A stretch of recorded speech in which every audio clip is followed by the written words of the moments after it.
Hi, magandang araw. Kamusta po kayong lahat? Sadyang napakaganda ng umagang 'to. Nakita niyo naman yung mga halaman namin, nililipad ng hangin, presko. At ito ang sili, chinik ko, pinatutuyo ko 'to. Inaabot na nga pala 'to ng 5 araw diyan. At natapos na nga tayo sa paglilinis. Ito naman ang ating lababo. Ito nga pala ulam namin. Binabad ko sa patis kalamansi ang manok na breast. At ito nga, nag-urong na ako. Binawasan ko na yung mga natambak kong urongin from last night. At sunod-sunod na ang gawain ko. Buti na lang di na masyadong mainit dito lately. Kaya naman napakainam kong bilis ang umaga at mabilis ang magagawang mga gawain.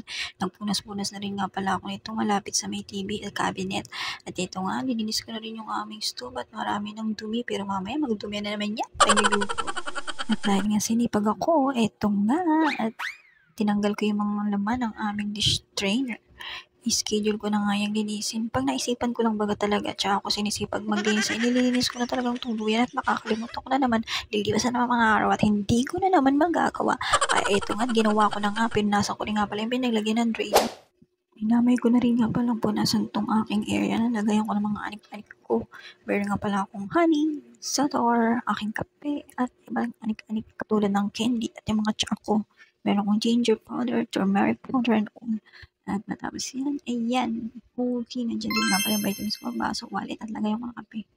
Nagutom na nga pala ako dito. Ang ginawa ko, pinag-combine ko yung dalawang cheese. Ito na yung ating mixture para sa gagawin kong pritong manok.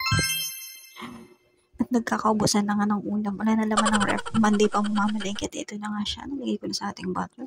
Meron nga palang breadcrumbs at ito siya ng pinipirito ko. At masarap naman na siyamahan. At yan ang aming ulam. Nagsaing na rin pala ako at nakita ko nga pala itong gravy mix na hindi ko nagamit noon. Gagawin ko siyang gravy para sa chicken today. At ayan na nga.